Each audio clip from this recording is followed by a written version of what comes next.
Lalu ji, hello, Lalu ji.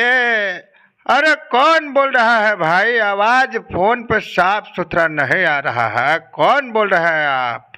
Lalu ji, आपने मुझे नहीं पहचाना?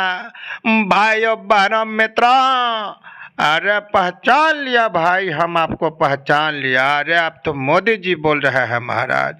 अरे कैसे कैसे फोन किया हमारा पास? अरे आप तो जल्दी फोन नहीं करते हैं महाराज।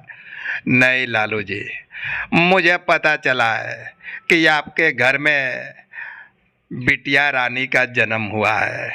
आपके बेटे तेजस्वी जी का पुत्री हुई है, इसलिए मैं सोचा क्यों ना आपको बधाई दे दूँ।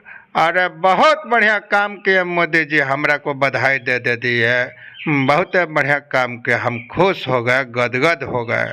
और आपको भी हम बधाई देते हैं। अरे वो हमारी ही पोती नहीं है, वो आपके भी पोती है महाराज। सही बात कह रहे हैं लालू जी, बहुत बढ़िया। हम चाहते हैं बेटी बचाओ और बेटी पढ़ाओ का जो नारा हम लोग लेकर चल रहे हैं, इसलिए मैं सोचा कि क्यों ना आपको शुभकामनाएं दे दूं। बहुत बढ़िया काम किया मोदी जी आपने। अरे हमरा जरा खुश हो गया है।